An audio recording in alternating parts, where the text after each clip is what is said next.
Okay, this is a Chinese dealer that I found, and the name is obviously... 辽宁永顺玉器精品行 Again? 辽宁永顺玉器精品行 Okay, well, thank you very much, Alana. My pleasure. And they are certainly not something that we in the fine mineral world look for in terms of purchasing from them, but they really have an incredible collection, whoops, panning the wrong way, of these carved jade pieces. So we're going to head on in here. We're going to look at some of the pieces and marvel really at the beauty. Again, not really the kind of thing that most fine mineral collectors are after, but I think it's something worth appreciating because we're here in China. Alrighty, well, I mean, look at this piece.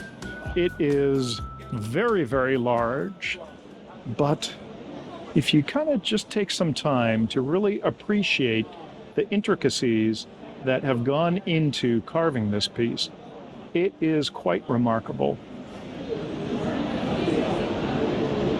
I mean, the detail there. And really the size certainly does play a factor into it. This is something that you would never see traditionally at an American or European mineral show, but it certainly has its place in terms of our ability to appreciate. Again, on the carved wooden basis, and there's a dealer that we're going to see later on that just does kind of wood carvings, and something just nice to appreciate. Here you've got a bunch of flowers, and generally when you come to these pieces, there's always kind of a story being told. It's a representation of one of the Chinese myths, or it is honoring some time or place in nature. Excuse me. And I love the story aspect of specimens or of pieces that are here in China. Look at that. Again, very, very large piece. And we enter into the pavilion here. And here's a toad, and I'm sure that this has something to do with luck. It's offering money. This is an ancient Chinese coin to the people walking by. I mean, just hand for size. And the dragon, which is a very strong motif in the Chinese world.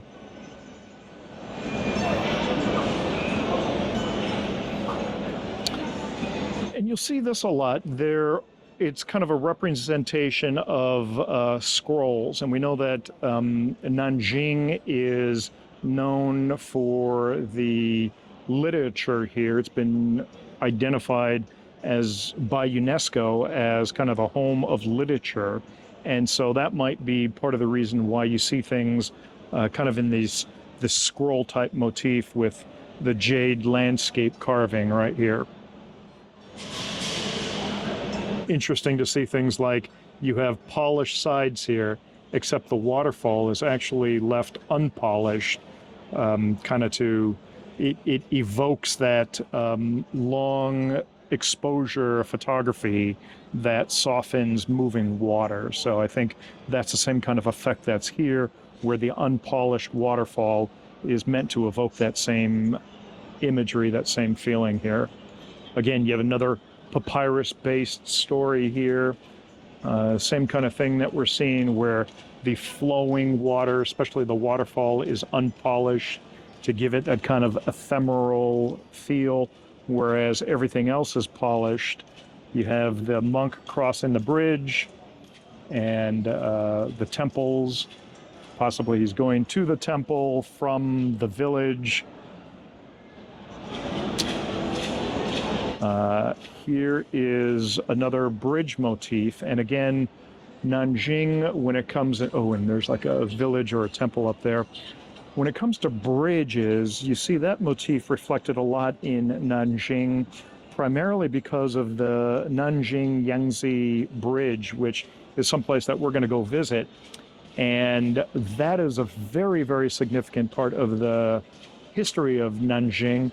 because that bridge was a bridge that was used to basically connect Beijing with Shanghai, and it connected kind of the north of China with the south of China, unifying the entire country. And prior to that bridge, there were ferries that had to take people and equipment across the river. And now you have that bridge, which I think we're going to go see today. When are we seeing the Nanjing Bridge? Is that Not today. not today? Okay, well, we're not seeing that today, but you'll see it in the video. Maybe if you watch the video the same day you see this video, then it'll seem like it's all on the same day. Now, this is massive, massive piece of jade. I mean, this is enormous. This is, I'd say, taller than 6 feet. And here you've got the rams, which that was those creatures that we saw when we first came in. So there's some story there that I'm unaware of, but it looks like rams in front of the bamboo forest there. And then you've got the trees, and you've got the little gazebo, little temple there, and it goes on, and you've got trees up on the very top. All of this is highly polished. And if you just step back for a second and you think about the man hours that had to be put into creating such a piece, it's quite astounding.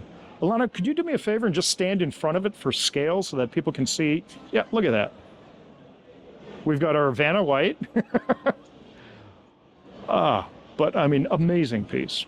And it's hard not to appreciate this, even if this isn't something that you would normally collect.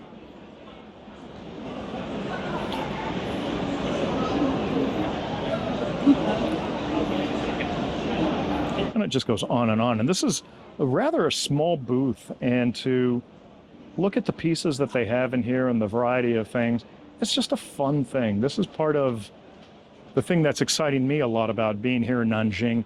It's just seeing different things. It's not the same kind of thing that we see at all the mineral shows, and this may not be to anyone's collecting style, but it's certainly kind of a nice thing to appreciate. It feels very peaceful and calm in here, and I'm enjoying this immensely. I hope you are too. Just a lot of work here. And then I think the final piece that we'll look at here is this piece. And you've got the different colors of jade here as it fades to one and another, and how some of those are turned into the leaves and some are represented there as rocks. Very, very interesting work.